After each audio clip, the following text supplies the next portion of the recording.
Hey, Sylvette, do we know who's on the phone calling in? Jeff and Glenn Reedman. Glenn Reedman. Doesn't help for this We need Yeah, at this point, Glenn, we love to have you for everything, but, yeah, at this Paul point, Anthony's on his way in.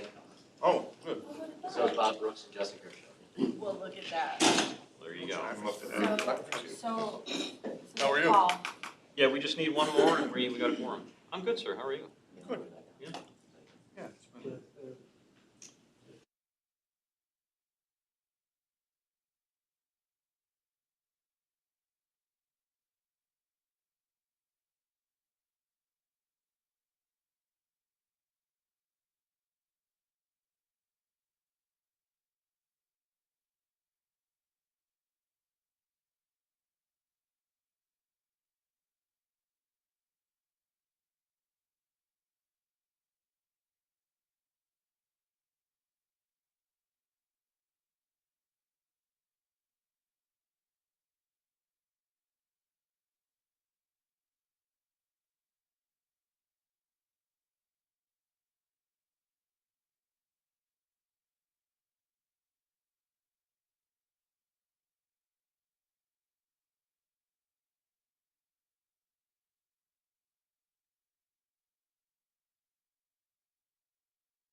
What do you want to know?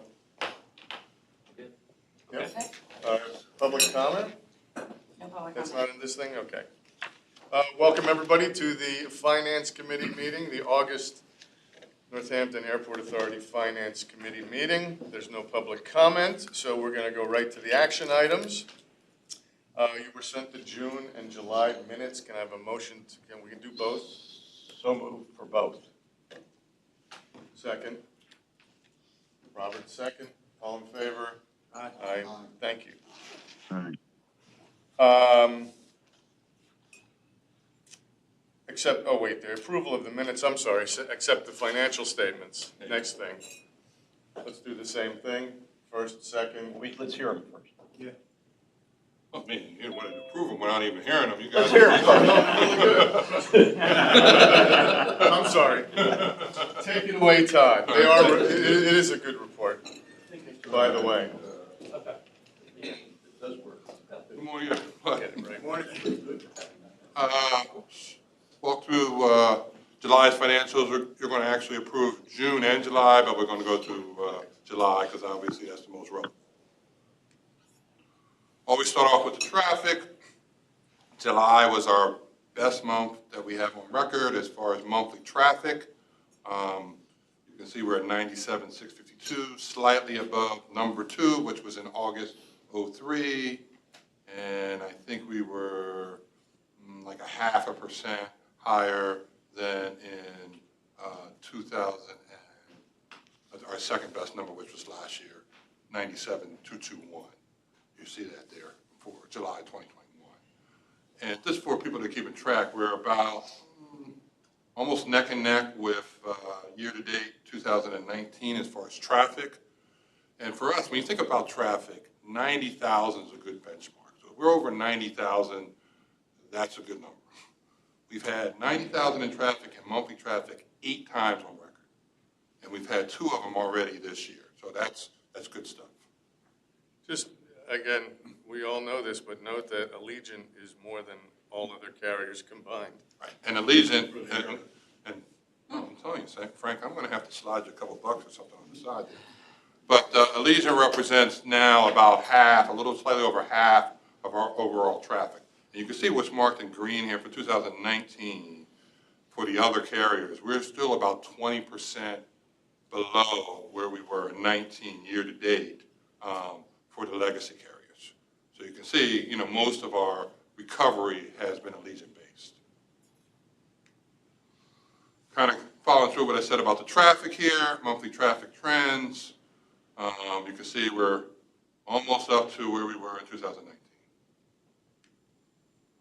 Comparing us to all airports in the U.S., throughput is down 2%. We're down almost 4%, but our seats are better than all airports combined. So we have a little bit more capacity than everybody else as far as our recovery. When you look about compare us to our peers, again, airports our size that we use in our benchmarking, down there toward the middle of that pack there. You see Harrisburg throughput down 21%. You see Wilkes-Barre throughput down 38%. So the fact that we're down 4 on throughput, pretty good stuff. A lot of other airports that are peers would love to be in our position. Talk about the monthly traffic, and I'm going to focus on a few different numbers than we normally do. Frank, actually, when we had our talk through yesterday, asked about net revenues. Is that our highest net revenues for a month? It's actually our third highest. I did look.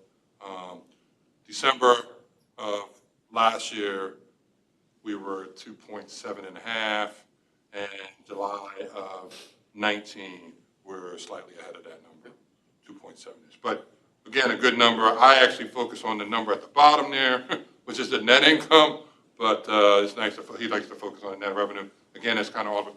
But let's talk a little bit about, you can see that's without cares. We always talk about without cares because that's critical to our sustaining going forward. You can see it's driven by, overall revenue, which is a good thing, and parking actually driving up a lot of that based on the traffic that we talked about before. But if you look at that depreciation number, I know Darren thinks it's not a real number, but it is a number that I want to talk about a little bit because it really is going to lead us into when we're talking about our budget and a lot of other things. That number there, so you see there we had budgeted 523,000 depreciation. That number really represents the amortized cost of our capital, okay, at cost, okay? So, for example, if we had our parking equipment, when the useful life of that runs out, in theory, we got to get another one. So that's built in there. Obviously, that's cost, and market is going to be higher than that. So our ability, so that's kind of what our infrastructure, our continuing cost of infrastructure is at 490. So when we talk about expanding and getting other things, particularly things that aren't things that are new things, like a garage and other things, it's really going to come down to that net income number because that's how we're going to pay for stuff. So think about it in terms of just think about it in terms of dollars as far as debt. So we have currently about $44 million at the end of last year in long-term debt, okay? That's not counting the connector, which is another $15 million of debt that we're going to add on long-term, okay? If we want more debt for some of that stuff that's more expensive, it's got to come out of that net income number because the depreciation number is going to be kind of consistent. If we don't have it, we're going to be replacing it, so that's going to be ongoing. And it's actually going to go up just because things cost more money. So think about, for that 465, without cares, think about $6,000 a month for every $1 million. Just as a benchmark. So we can afford $6,000 off of that number for every $1 million in long-term debt we pick up. Just as kind of a whole, yes. To what extent is depreciation going to go up when we bring the new connection online? Oh, it's definitely going to go up. It's going to go up. And those numbers, just so we're clear, those numbers here that we show on our terminal are net of grants. So when we look at our financials at the end of the year, we look at depreciation on everything, including things that we get grants on. But we can only count the income of the grant when we get it. Right. That's one of the things that kind of, we don't actually include grant income in here, but you kind of get a feel for what we can kind of carry. So thinking about that number, so you're talking about a big number. So you're talking at least, you see it when we do it on our cash flow. So that's going to flow out. So you're talking at least another 500,000 or so a year, 500,000-600,000 on that depreciation number just for the connector, our share. And again, as we add more, because again, think about when you replace stuff, it's never going to be less than what you bought it for. So when we talk about when we want to expand, that's why we got to focus on that number. And if you think about where we were at the beginning of the year, a lot of this stuff is good because it gives us the ability to kind of move forward. But if you look at our original budgeted net income, it was $2 million, okay? But that was after 3.7 million of CARES. So if we didn't have that, we really were in no position to kind of build going forward because we can't even carry what we have. So the fact that things are better is great, but it kind of gives us permission, in my mind, to kind of move forward on some of this infrastructure that we're talking about. Because if this hadn't happened, we wouldn't be in a position to even talk about some additional infrastructure. Does that make sense? And you can kind of see the year-to-date. So we're having a great year. And one of the things that we did is we did it from June on, and we said, hey, if we were full staffing based on what we're seeing now, our net income, and based on some of the adjustments and stuff that we're talking about, some of our groups and some of that, we would be break even. Which is a little scary. Again, that's assuming full staffing. We're talking about what that right sizing is for next year. But again, everybody says, hey, I want this. It's a leverage, right? We don't want to go too fast because recession is possible. So we want to make sure that when we grow, we can sustain it and we're not like, hey, we overshot. We got to pull back. We don't want to do that. So that's part of what we're doing. But that number there, that 4.3 million, actually gives us permission to say, whew, let's go forward on some of these projects because we got the money to pay for some of this stuff, or some new stuff that we didn't have before. But if that wasn't there, we wouldn't be having these discussions. But again, see where we were budgeted? Again, you see the budgeted there. So look at that number there. The budget is 1.4. You see that number there for net income? And that included 1.6 million of CARES. So you follow what I'm saying? So, we talk about recovery, but, it sounds great, but if that wasn't there, it's a different conversation altogether. We needed that CARES to kind of carry us, and we weren't expecting it to recover this fast, which is good, because then we can talk about other things. But again, it's important to understand that you only pay for stuff with that net income. That's how we pay for our infrastructure. You can see that number on the depreciation line above that. Big numbers there. See that 4.2, what that represents. Most of that number is coming from parking and CARES. See that? There's your $4 million right there of the 4.2 is those two things. Parking and CARES. Everything else is kind of, 3, 4, and 5 are kind of washing themselves out. Just 5, what's in the category of 5? It's all the other CARES, terminal, Airfield, a lot of our cost structure is in there. Those are kind of profit costs and advertising. Some things that do make money, but they're costs in there. So we have a lot of costs to go with the airport, and those are in kind of these profit cost centers that we're calling together. You want that broken down? We have a bigger list, I can send it to you. If you could, please. Yeah, we try not to put it on here because it gets, when we had a list, it was like 10. We're going to put the 10 on there, and it's just, It's 31% of our income. yeah. So we'll send it to you, but for here, I'll send it out to everybody so everybody has that. So you can see the breakdown, because it's 10 of our cost centers, but you can see that really what's driving our stuff now is parking and CARES. And then again, we always talk about, we had that budget of integrity, but a lot of our variance is due to the fact that we haven't hired some of these positions. And that's 1.2 of that budget variance right there. That's a big number. And then you talk about the other stuff, which is revenue driven. And again, I always talk about you can't cut your way to success. So it's nice that the revenue is driving a lot of these numbers. But again, that big number at the top is salary and wages. So is 5 back there, is that an accounting term? Remember, which one are you at? Everything else?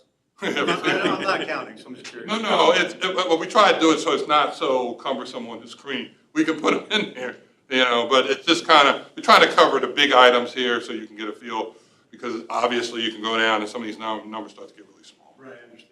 So again, it's just more for presentation, but I'll make it a special accounting term just for you. No, I'd have to Google that then. Okay, no, you don't have to Google it. It's my special term. Okay. I want a patent on it, though.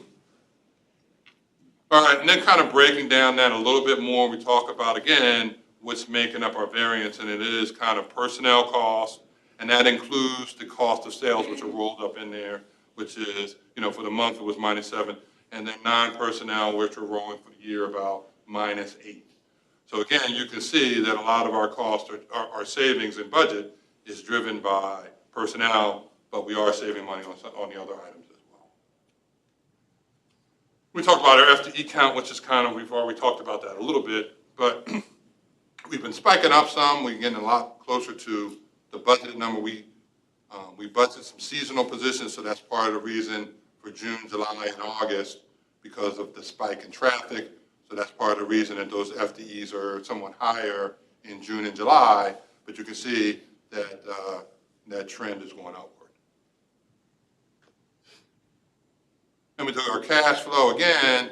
I talked about that debt service, but I talked about depreciation, but a big portion of what's in depreciation is the debt service. It just kind of rolls up in there.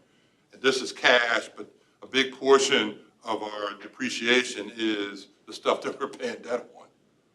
And then you can see there the items that have changed, and those numbers there for the connector change on the fixed portion that we have in there is because of the interest rate, because we're paying interest only, and the interest rates have went up pretty good in the last few months. And we're paying for that because it's interest only, and the bridge is more about the timing of when we pay back that, when we get the grants back.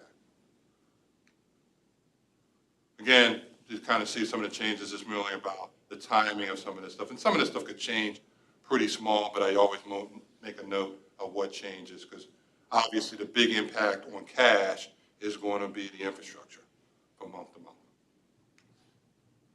Then we get down into our, if you look at number 30, which is kind of the question, even though it's not depreciation, we were kind of holding a number in anticipation of that debt, that full debt, just so we can kind of pretend that when we're ready to pay, we're okay. We feel good about it, but that's kind of a placeholder there for us. But you can see that's 252-ish, and you can see we're still using that 59,000. My expectation is that number will go up somewhere 7-8% easily for January of next year. And you can see one of the things you might not notice on here is, and you can see it on, it's actually the previous one here. You can see in January there on number 7 that service went down. You see that? It went from 386 to 280. It went down because we had that catch up that we had to make because we deferred. Okay. So we had to defer in 2020 for that principal payment. This 2022 was the year we had to kind of pay for that, even though it's due on January 1st. So that goes away, so that we go back to our normal kind of debt service come January. And then this is kind of showing where we are again, still at the 59,000. So expect that number to come down some, come January once we know what the new. The number of days to come. The cost per, the number of days will come It's gonna be down. like 65,000 next year or something. Right, say 65 grand, then those numbers will come down because obviously it's gonna cost us more per day. Anybody got any questions? I know, talked about all this stuff, but everything's kind of connected. So it's good when we're talking about the money and we're looking at our big vision, particularly when we go into capital. Well, where are you gonna pay for that? How are you gonna pay for it? What's our ability to pay? It's good that we're all on the same page. Make sense? All right, thank you. Oh, thank you. All right. Very good. Here, so it's a motion to accept financial statements, Paul. Robert, second. In favor? Aye. Aye. Is there any new business? Excuse me? Did we do the minutes? Within June. Yeah, we did the minutes first. Yeah, I think we technically did that in the beginning. I think we were trying to approve two months worth, but I think we didn't have the July We didn't have, meeting, so there was only June minutes, but. That's it. Okay. Okay, sorry about the confusion. You have a question, right? You have a question? All right, motion to adjourn. So moved. We're adjourned. Great. Hey, sir? All right. Welcome to the Business Committee of the Lehigh Northampton Airport Authority on August 25th. Sylvette, can you please do a roll call, please? Justin Grimshaw, Here. Don Gottschall, James Irwin, Jeff Maskin, Here. Glenn Reedman, Present. Chris Worley, Tara Zarinsky, here, We have quorum. Thank you. Is there any public comment? No, sir. Assuming everybody was able to read over the minutes, can we get a motion to accept the June minutes? Make a motion. So moved. Is there a second? Second. 9. All in favor signify by saying aye. Opposed, no. Motion passed. Okay, we'll get Glenn up first to talk about the IT equipment orders. So, thank you for taking the time today. We're going to just talk briefly about some requirements for IT for the 2023 budget year. One of our concerns that we've developed since really the start of the pandemic is the difficulty we've been seeing in obtaining any kind of technical equipment. As most of you know, supply chain issues just continue to be a very difficult thing to work through. So what we've done in response to that is take an earlier look than we usually would for this coming year to try to identify the items that are really going to be key items that we want to try to upgrade or replace. What we're trying to do is look at three key areas, one being networking, the second being CCTV, and then the last being access control. The networking, I would say, out of all of these items are probably the most difficult to obtain right now. We've been talking to vendors where there's lead times, in some cases, more than 365 days for some of the equipment, which obviously makes things very difficult when we're trying to grow, expand, keep up with the latest technologies. So really what we're coming to the board today for is approval on some of these items. We want to try to get the orders in now because we're not anticipating to receive this equipment in some cases well into next year, but we don't want to fall behind for the things that we do have a need for next year. So three areas: network equipment's $340,000, CCTV's $95,000, and then the access control panels it's approximately $60,000. So down under the consideration, you can see the average age of a lot of these equipment that we're looking to replace is either a minimum of 5 years or older. So we really try to stretch our capital dollars when it comes to technology here. But as you know, as all of you are, I'm sure, well aware, this technology really develops and evolves rapidly. And when you get too far behind, it's just going to get way too unmanageable to try to catch up. So really looking for some approval on that $495,000 and happy to answer any questions that I can. Does this include anything for the connector project, or is that totally? No, the connector would be a separate item, so we had our budget set That's for done. that. So yeah, so we're working through the process, and that's one of the areas where we're having some concerns. We think we're all right so far, but you know, it's been difficult because of these lead times, and that's why we wanted to kind of get in front of that now rather than wait till later on during the budgeting process. So I will say this is not the complete capital picture for IT for 2023. This is really the key crucial items that we want to get ahead of. Probably about 60% of what our total capital spend would be. So we're estimating somewhere in the neighborhood of about $800,000 total, because the things I didn't list in here are things like laptops, desktop computers, radio equipment, some of those items that are a little bit more readily available that we don't have to place these orders so far out in advance. Any other questions? Just a question on the budget. Is this in the budget now? I think I see no that it wasn't budgeted for. It's not. It's not. Let me answer that question. So when we budget, we're budgeting when we're going to pay for the stuff, this is actually something that's going to be paid for in 2023. He's doing the lead time, so we haven't come to you with our 2023 budget yet, Right. but he wants to be able to order it, even though it's going to hit the 2023. But we have a budget line item in 2020's budget for IT equipment. We do, but this was not in there because Right. it was 2022, but we did not have it in this. This is really a 2023 item that he's got to order now, and we didn't want to come to you and say, we've already ordered it, even though the budget hasn't been approved. Right, okay, thank you. Why wouldn't you amend the budget then for this year? Because it's not going to be a 2022 item. We're not It's gonna gonna- pay for it. You're not, oh, so the money isn't gonna be taken? Right, we're only going to pay for it. Sorry, I was just trying to follow. Yeah. No, that's a great question. If there are no more questions, I thank you.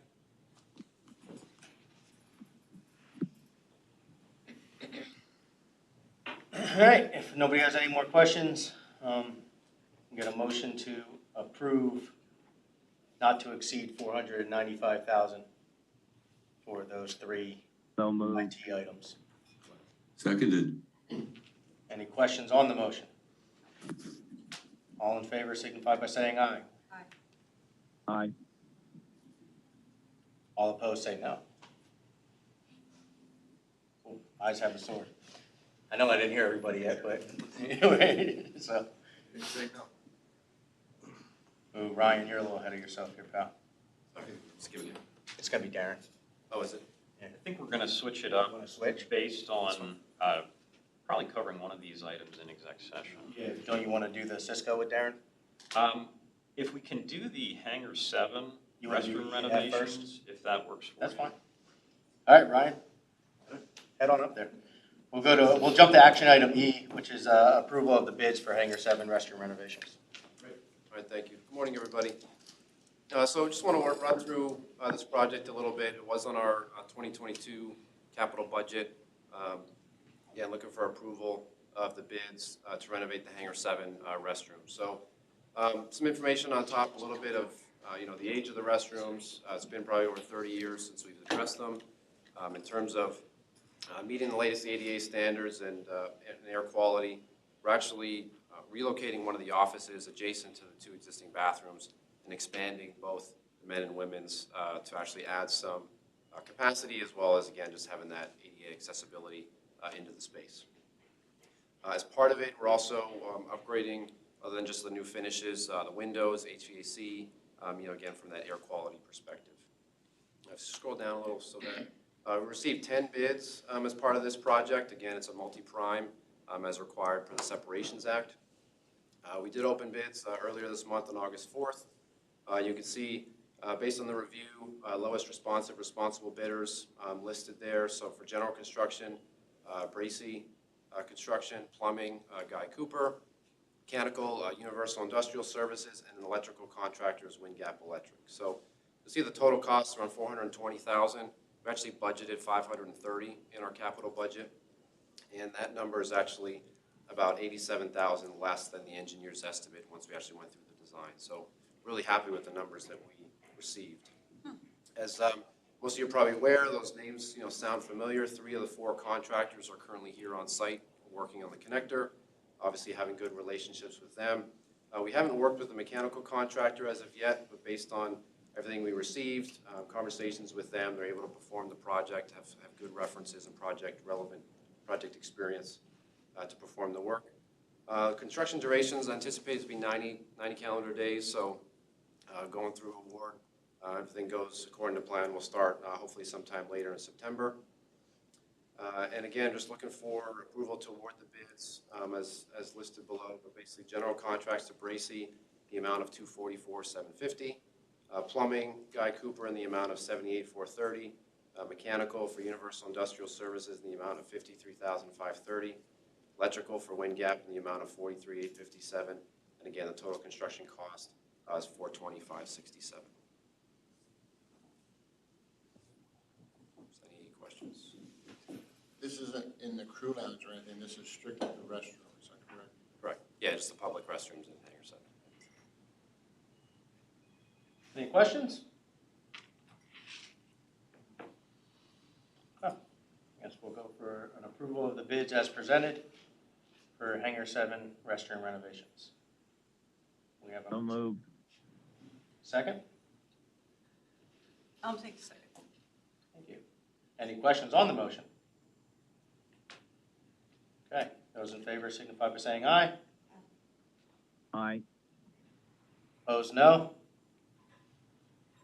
Motion carried.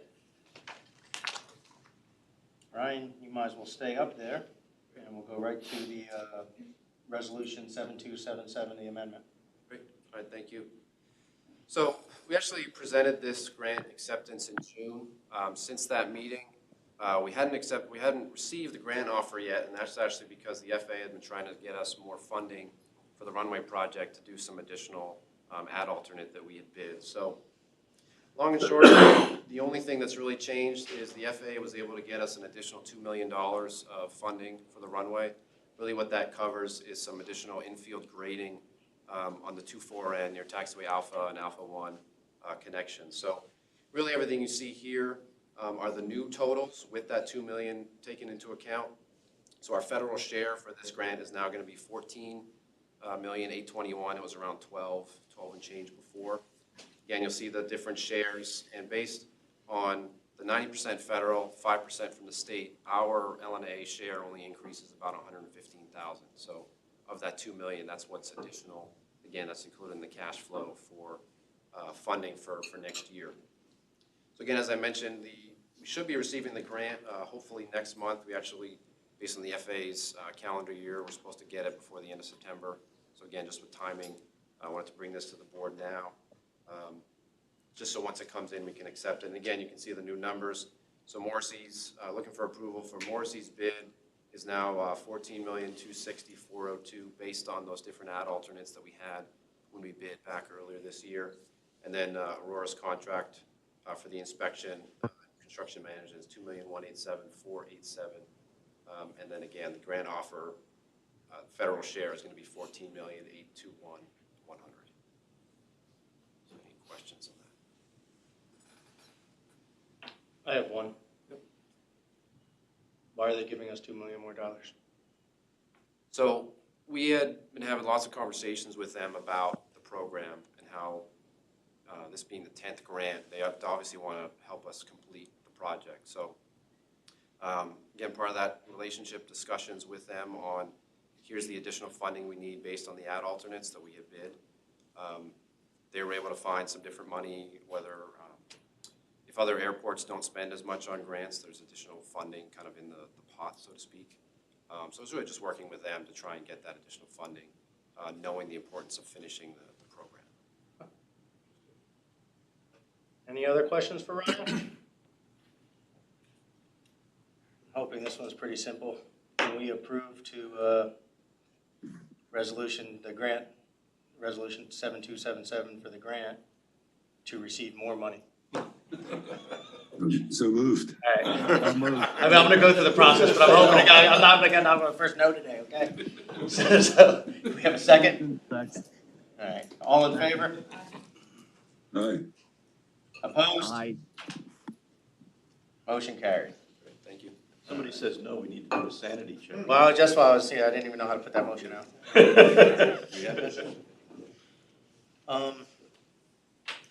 Okay, Darren, now you're up. Finally You'd my like to turn. go All through right, the good. ground lease with Cisco. I was trying, pal. That's all right, save the best for last, I guess. Right? So we talked about this last month a little bit, the ground lease, or 2 months ago, I guess it was now. This ground lease with Cisco. This is a little remnant property we have north of the field, literally just south of the FedEx facility now. Left over from all the sales and everything we had done with Rockefeller, really not usable for anything for us. So it's about 6 to 7 acres. We say that because we haven't surveyed everything to do the whole layout yet. But they're basically looking to store trucks and trailers there. They're leasing the warehouse across the street. We're not investing any money in this. They're doing all the investment, so they're going to put about $3 million into it. We're going to let them amortize that over the first 10 years of the lease. So we're giving them, if you want to scroll down a little bit, So basically, you see, rent in year 1 is $246,000, goes up 2.5% annually through year 10. At that point, they will have recovered their investment that they put into it. So then we go up to market rates, and in year 11, we go to $788,000 with the 2.5% increases. At the end of the lease, we own the improvements, or if we so choose, we can have them remove everything and return it back to original state if for some reason we didn't want those improvements at that point in time. So Happy to answer any questions. We worked with the solicitor's office. Elizabeth and one of her colleagues wrote the lease and worked with us on it. It's all negotiated, ready to go. Cisco is dying to sign. They're waiting for us to let them know that this has been approved, and we'll have to sign next week if that's the case. And rent starts January 1st. They'll have some time between now and January to do the due diligence, and if they're lucky, actually start working on the site. So, any questions? This is, we spoke about this one before. This was that plot of land that they didn't really know what to do with, right? Yeah, it's a piece we don't need for the airport, for airport operations, and don't have any future need for airport operations. And it's an oddly shaped property that we really don't have another use for. We kind of, it's under an agricultural lease now, but, so there's just really no other use for us. This really just kind of came about because of the location, and it worked perfect for that use, so. Any other questions for Darren? I'm just curious, so you can terminate this agreement at any time, 30 days notice, 90 days notice? No, this is a lease. There's no termination on this. They have So you're locked in for 10 years? locked in the 10, yeah. Is there like a market study done if this rent is comparable to the market? It was. So we basically went out and looked at what trailer storage spaces are renting for, and that's where we came up with this by the number. And I don't remember the exact number of spaces they're putting on it. That's where the number came from. Right, trailer storage is just close to the airport though. Well, trust me, it's a pretty rich number, what they're paying for trailer storage everywhere. I was pretty surprised. Okay. Yeah. Any other questions for Darren? All right, I'll take a motion to approve the ground lease with Cisco. So moved. So moved. Any questions? Second. Any questions on the motion? Second. All right, all in favor signify by saying aye. Aye. Aye. Opposed, no. Motion carried. For this last item, we should probably ask the solicitor if we're allowed to go into executive session. So long as it's for informational purposes only and you're not going to conduct any. We'll be voting, decision-making so on that I So think- we'll go back out of executive session for the vote. Sure. Colin, if you can let us know when you're in an executive session, please. Do not need a motion. Oh, we need a motion to go into it? Can't make a motion. I'll make a motion So to go smooth right up into. to that part. Minus. You making a motion? Thank you, Tara. A second? Second. All in favor? And we'll Before look- we do the I'll motion? do, yes, yeah, before you call for the vote. Okay. All in favor? Saying aye? Aye. Opposed? No? Motion carried. Colin, please let us know when we're back. We are back. The committee entered executive session for the purpose of gathering information regarding the Air Service Incentive Program. During the session, no deliberation, decision-making, or voting occurred. So I'd like to get a motion for the approval of the Air Service Incentive Program as presented. I'll make a motion. Is there a second? Second. All in favor, signify by saying aye. Aye. Aye. Opposed, no? Ayes have the sword, motion carried. Thank you. Okay, discussion items. For our capital projects update, Ryan, you're back on. Thank you.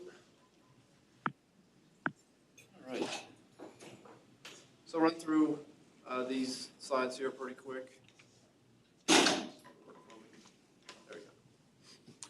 So a lot of updates since we met last month in June. We'll go through the regular projects and then obviously the connector presentation. So in terms of runway work, actually a lot's happened this year. You kind of see on the bottom left some items that have been completed. So package 1 construction is complete.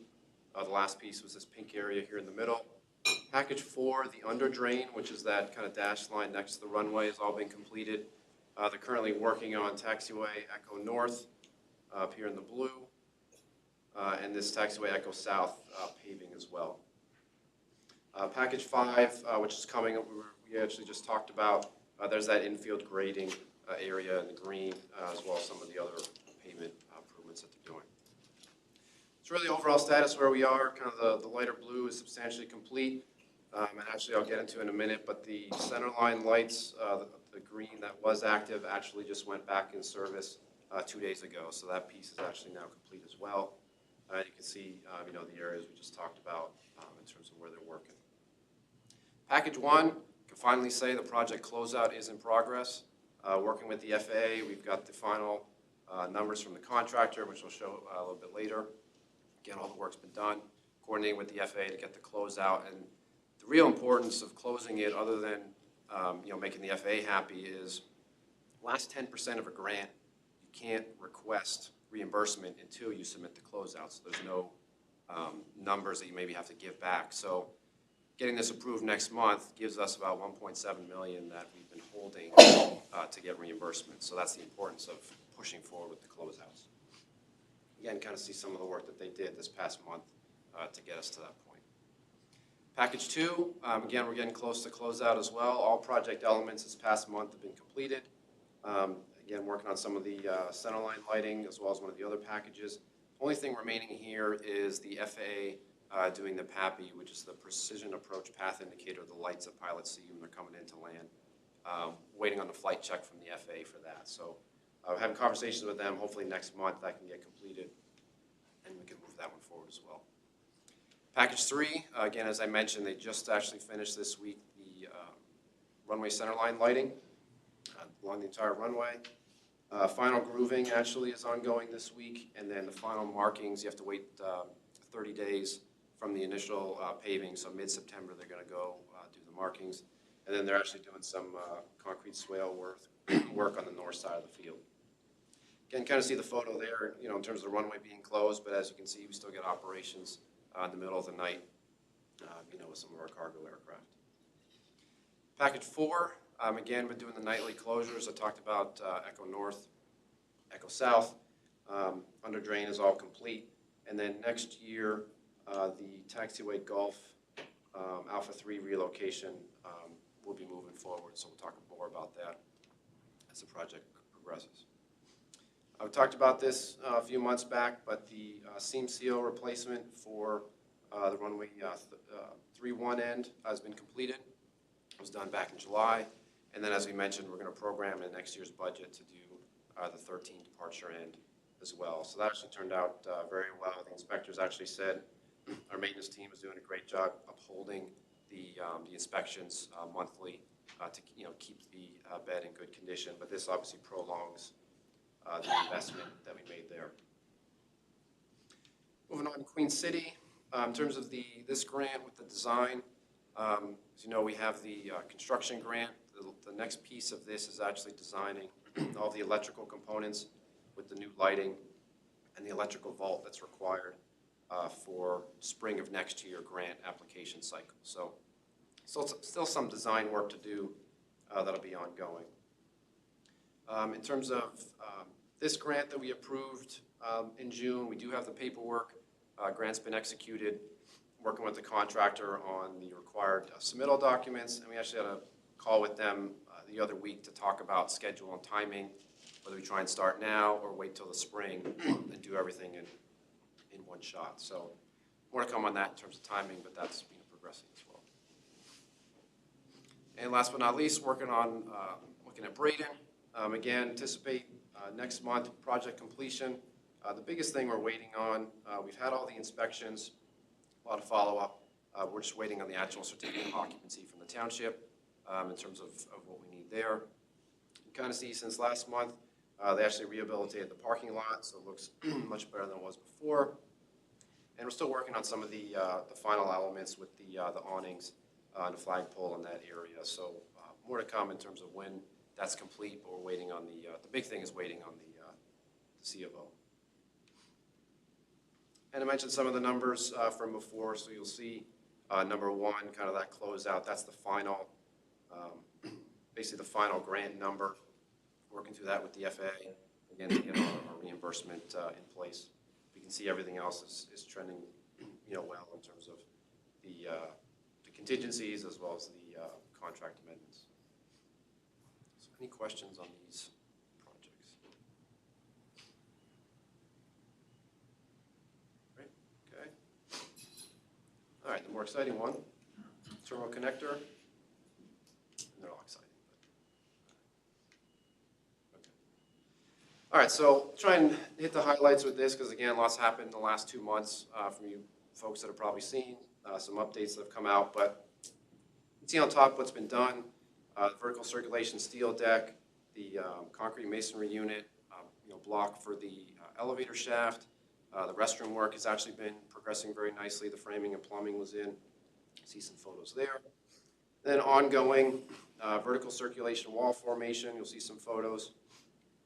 The Life Air system, that air quality was delivered. I'm actually working on installing it now. Metal panel siding has actually arrived, so we're installing that as well to replace the plastic that you see. Duct work, piping, electrical, and actually in the next coming weeks, we'll be doing some of the terrazzo in the bathrooms, the lighting, countertops, really trying to get that finalized as well. And go through some of the photos here. You can see the connecting bridge that was put in July. Again, some of the temporary siding, you can actually see them putting in some of the metal panels in the bottom there. Again, kind of another shot of the site. It's kind of nice to see the buildings both connected. Vertical circulation core. This is that slab on grade on the apron level, pouring the forms. Concrete's all been put in. Same thing in the tunnel level, putting in the forms, and the concrete's actually in the process of being poured the last few days. So that's complete, as you can see there. Again, the bridge, again, the form's in. They're starting the concrete floor there as well. That's been completed. A lot of the roof has actually been completed as well. Again, kind of getting the spaces pulled together. Interior work is actually done a lot as well. A lot of the framing for those metal panels, that's the wood, and then the drywall and some of the other components for the ceiling. You can see all the conduits, all the piping, stairwell that's been put in place. Again, some temporary bracing there, but again, all the a lot of the insulation's been going in as well. Just another shot of that area as they work through. This is above the TSA offices, so that's off it there, working through that, framing out the TSA offices. Again, just some of the components of the ceiling grid, getting that set up. Again, you see the duct work, piping, and then some of the spray-on insulation they're putting there. Again, just another shot there.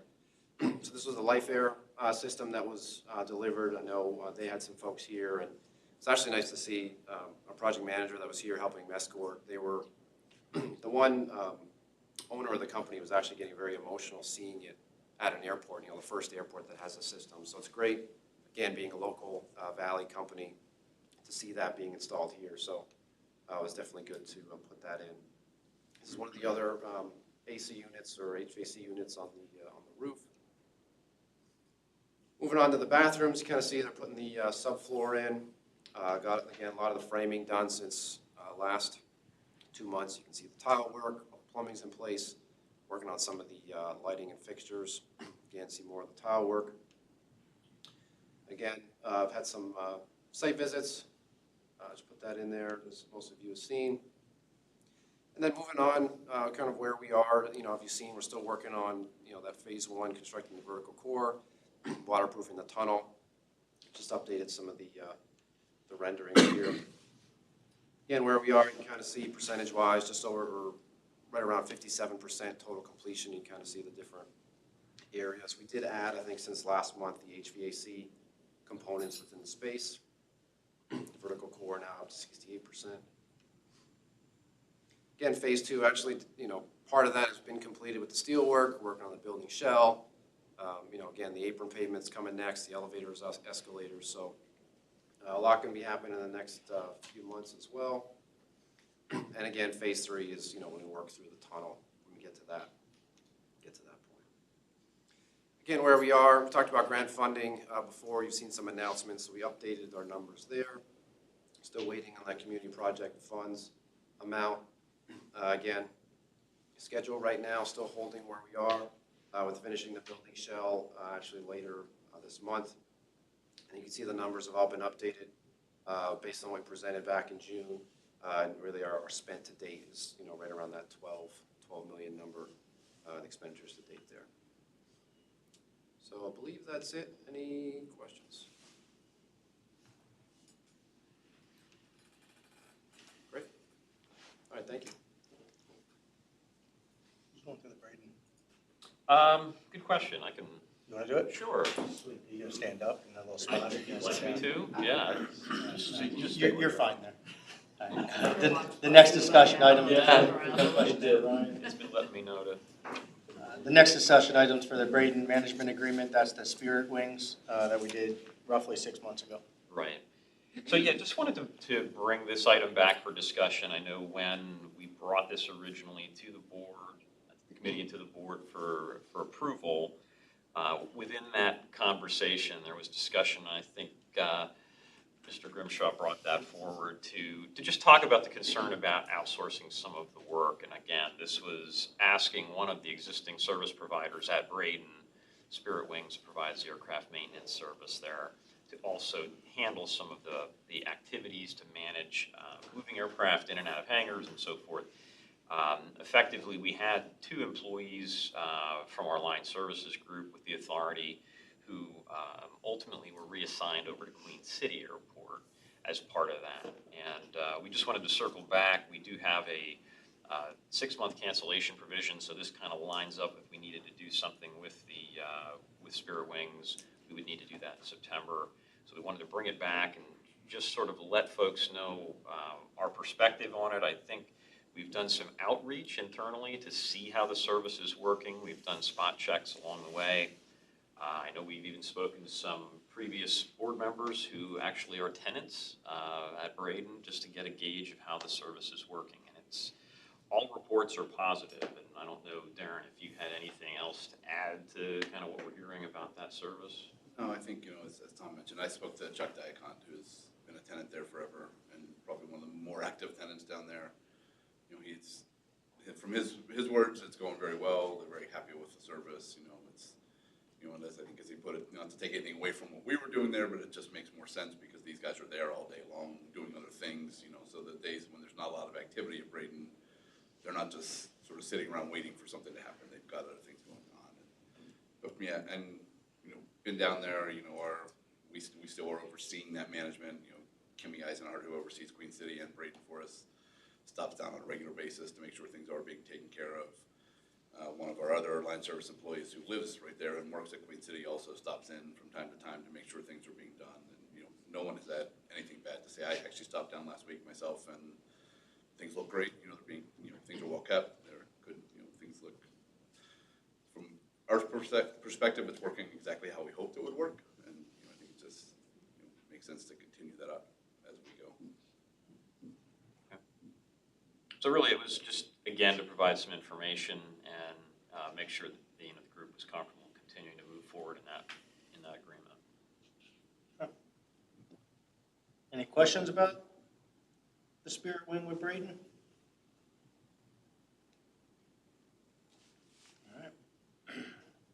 I don't know of any new business. Is there any new business? No new business. Okay. Take a motion to adjourn. So moved. Second? Second. Adjourned. Thank you. Can we take a little break before? We certainly can. I don't know, do we have, Glenn's was on. do we have Glenn there? Yeah, we have Glenn, Justin, and Sturshik. So yeah, I guess, why don't we do that? Can we reconvene at 1:15? Does that work? I believe our Vice Chairman, Glenn Reedman, is on the line, ready to walk us through that. Good morning, Glenn. Good morning, Tom. And good morning, everyone, and welcome to the Executive Committee meeting for August 25th, 2022. Sylvette, if you'd be so kind as to call the roll. John Hayes, Glenn Reedman, Present? Justin Grimshaw, Here. Mike Sturshik, Here. Tara Zirinsky, Matt Turk.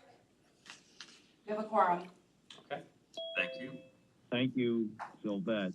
We'll go on to the second item, public comments. Do we have any public comments today? We do not, sir. Okay, move on to action items. I will take a motion for the approval of the meeting minutes for June 23rd, 2022. So moved. Do I have a second? Second. Are there any additions or corrections to those minutes? Hearing none, I will ask for a motion for approval. You already have the motion. I think we just I have to mean, vote. a vote for approval. Aye. Aye. Aye. Any nays or abstentions? Seeing none, we'll move on to the approval of the invoices for Florio, Perucci, Steinhardt, Capelli, Tipton, and Taylor for June and July of 2022. We have a motion for the approval of our legal bills. So moved. I'll take the second. Second, Who's good? are there Read any off. discussion on the motion?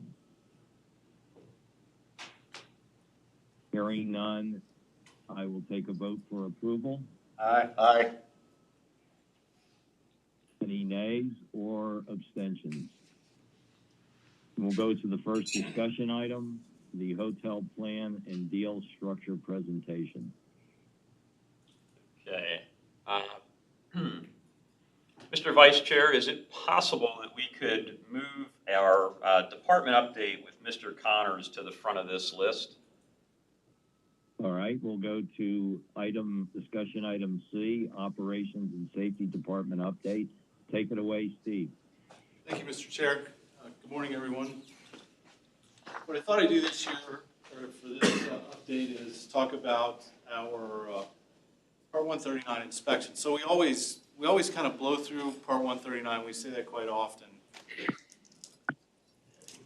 I think it's just you, Steve. But really, it's the federal code of federal regulations that regulate how we manage and maintain our airfield and our processes. So every year, the FAA comes over from Jamaica, New York. This year, our lead cert inspector, Frank Leprano, in the blue shirt, was actually doing some final training with a new inspector, Chad McCormick. So this was his last on-the-job training effort before he's let off on his own. Really, the entire inspection consists of a lot of paperwork, just some images. We're sit down. We probably printed a stack of paperwork about this thick for our FAA folks to look at. They look at all of our training records for driver training, wildlife training. They look at our airport emergency plan records. Not only our full-scale exercise we did in 2021, but our annual tabletop and emergency plan review that we do with our first responders. We actually completed that Tuesday. We had 45 agencies with about 106 folks. So required to do that on an annual basis. They look for confirmation that that's happened.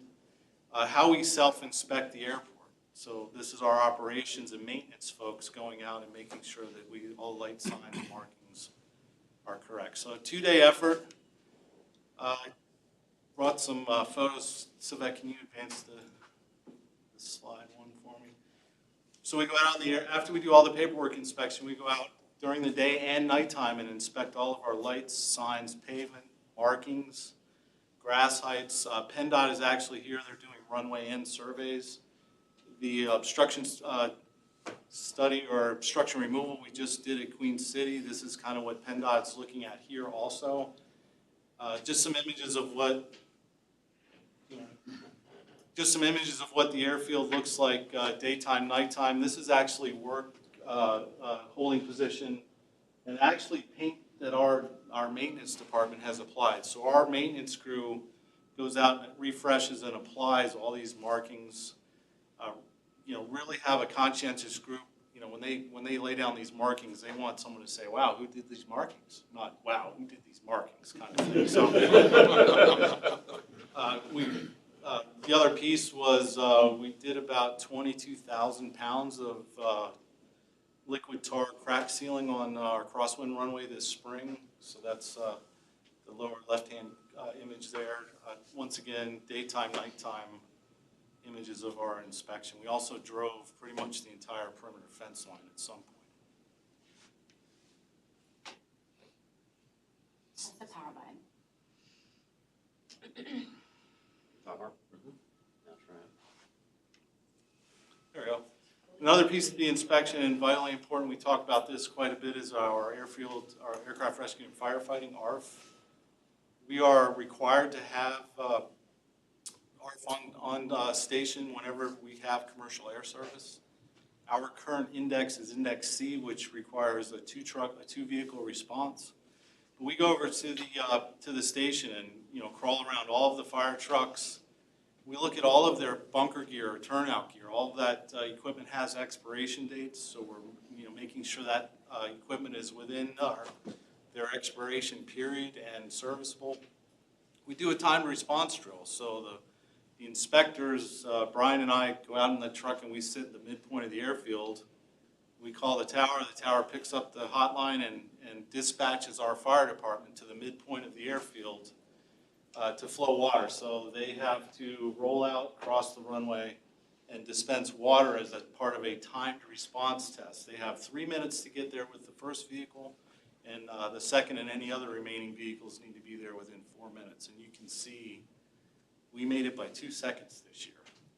So a little, Ryan's best efforts to tear up the airfield has caused a different response route for ARF because taxiway echo is gone.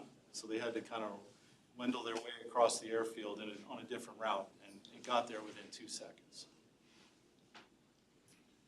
Not within my department, but the FBO. So Darren's crew, really another vital inspection point. The airport authority, I am responsible to inspect the fueling department every quarter to make sure their fuel trucks, fuel farm, and training records are in compliance. So the FAA, as part of their inspection, will go over there to ensure that we're ensuring that the fueling department is doing what they're supposed to be doing. So once again, every one of the fuel trucks, 7 fuel vehicles, we crawled around, pulled hoses, checked ground cables, looked at all the signs and markings. Same thing with the fuel farm. How did we do? Well, we've had some no discrepancies years. This year, a little unique because it took 3 of them, not only Frank and Chad, but they had one of their other folks back in the office reviewing our draft sign and marking plan. And just a couple items. This line here leading off the runway needs to be 200 feet. It was 250 feet. Kind of hard to see in the field. They actually measured that on Google Earth, and then they took exception to our vehicle service road here that entered the cargo apron, just had the yellow center line markings. So they recommended that we repaint that white just so we're not confusing pilots. And finally, the one signpost here. As part of our runway project, we have a lot of temporary sign wiring and bases laying around in the airfield. The electricians at night are rewiring all the new infrastructure, and then they're jumping the cables back to the old infrastructure to kind of keep going and progressing the project. Well, just that one mounting plate was a little bit above the concrete, so that was identified as discrepancy. So that's all I had. Any questions? No. Team effort, not only my team, Darren's team, good job, pretty much everybody on the airfield. I have one question for you. The inspector, are you saying that you're the inspector? I'm the inspector for the fueling department. Okay, Who inspects the fire trucks and the hoses? We do, because that is within our airport certification manual. We identify what we need. So I'm actually the authority that Frank is inspecting. If Frank comes over here and finds a discrepancy, he's not writing up the fire department, he's writing up. So we don't have an outside inspector company that comes in and inspects the equipment? We do hire some outside companies to do vehicle inspection. That's a great. But not for the fire engines, the hoses, the ladders, anything else that you do on a fire truck?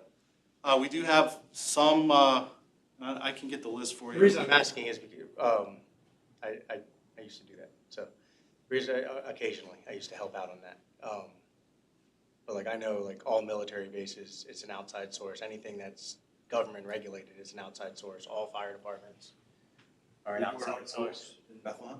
You do your own hose We there? do our own hose in Bethlehem, we test it and service, but we have an outside ladder company come into our ladders. Our trucks are done by the city garage, Yeah. so very similar situation. Right, so, Yeah, I thought everything had to be out. That's why I was asking. no, so to Robert's point, a lot of the stuff that, that's used on a daily, we do hose inspections once a week or Okay. that wear item stuff. We do have companies that come in and service the dry chem systems. We service our own, our AFFF, the foam systems. We actually have a flow that we can hook to the truck. We no longer spray the foam out on the airfield to test the mixture ratio. We have a proportioning system. By me, I think what basically happens is, we do the work here, and somebody inspects our work. Somebody inspects the work that we do. So whatever Steve's doing and inspecting, somebody's inspecting what he's done. Gotcha. His paperwork needs to be in order. Right. That's what happens to us. If the paperwork's not in order, then somebody's in So trouble. that's what the FAA is looking at. They're not, when they show up here and find a discrepancy with a fuel truck, they're not sending Darren a letter. It's not Darren, it might be Darren's, it might be the FBO's negligence or miss something, but ultimately they're grading our inspection standards to make sure that we're ensuring that the Thanks. Yeah. I mean, this 139 training is really a big deal, because everybody that's on the field has to take part in some way. Yeah, shape, or so form. they look at 139 training records for all of the folks that have duties. Everyone in my department has duties, but we also have FBO staff that have some duties But under do we- Part 139. Do we don't have a ladder truck here, do we? Like a. We do not, don't. but we have, So then, like, you don't have somebody get in and get the weld, like, do all the welds and like check all your welds. You don't have to do all that. It's a little bit different than. Well, what I would say is, so, our when we do get a new vehicle, whether it's our fire trucks or some real equipment, Oshkosh, for example, we'll have people from our maintenance team go out to Oshkosh and walk through the vehicle and, get the maintenance training so that we're properly training and the technicians that are gonna be working on the equipment here. Okay. So that's part of what occurs, and then obviously there's training for the operators of the equipment, the firefighters who are working on it, checking it on a daily basis, and then there's a lot of checks and balances. And then Right. we have our team going out inspecting what was inspected, and then the FAA inspects all of that. You need a ladder truck, I'll be here in about 5 minutes. There you go. No, like I said, I helped the company out. I wasn't the main inspector, but I helped the company out with some of the ladders, checking the, not the welds, and but some of the hand ladders, the regular ladders. That we pay, for Bethlehem, we pay a company to do that. Right. Yeah, it's- Okay, that's what I was wondering. yeah, and we have the high-reach extendable turrets, so the schnozzles, all, the high-reach booms that are on these vehicles, they have some specialized equipment that our guys can remove and repair parts and pieces that fail, but really if we need to get somebody in to calibrate or troubleshoot for us, we have vendors that we bring in all the time for some of the stuff that may be beyond our troubleshooting abilities. Right, yeah, I wouldn't even talk about the maintenance part of it, because I would never worked in that or don't have a great understanding of that stuff. I was talking about the inspecting of, hey, you're gonna take this off the road now until this gets fixed. Right. Have a great day. That's what I was more talking about. Right, and that's mostly our maintenance. Okay, great, thank you. Great. Any other questions? Thanks, everybody. Okay. If there are no other questions, thank you, Steve. Thank you, Glenn. We'll move back to discussion item A, hotel plan and deal structure presentation. Yeah, look for an exec session for this. Correct. So we are, Mr. Vice Chair, we're going to look to move that and the following item in the discussion items into executive session if possible. Okay, well, then I will take a motion to move So to moved. executive session. Second? Second, all, Aye.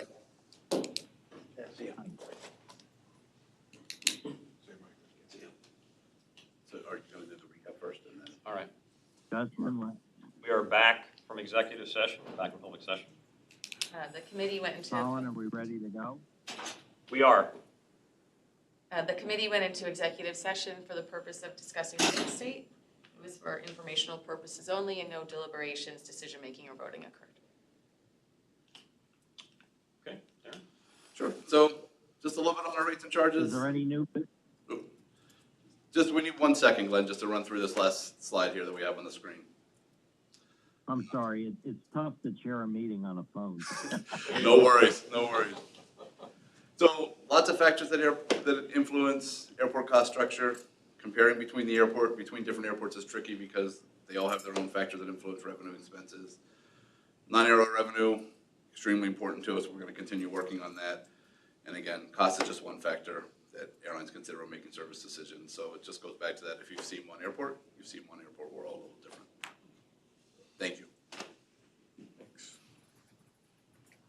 Okay, is there any other new business? No new business. Hearing none. Oh, yes. No new business. No new business. Hearing none, I'll take a motion for adjournment. Motion. So moved. All in favor? Aye. You're adjourned. Okay. You're adjourned. Thank you. Thank See you. everyone on Tuesday.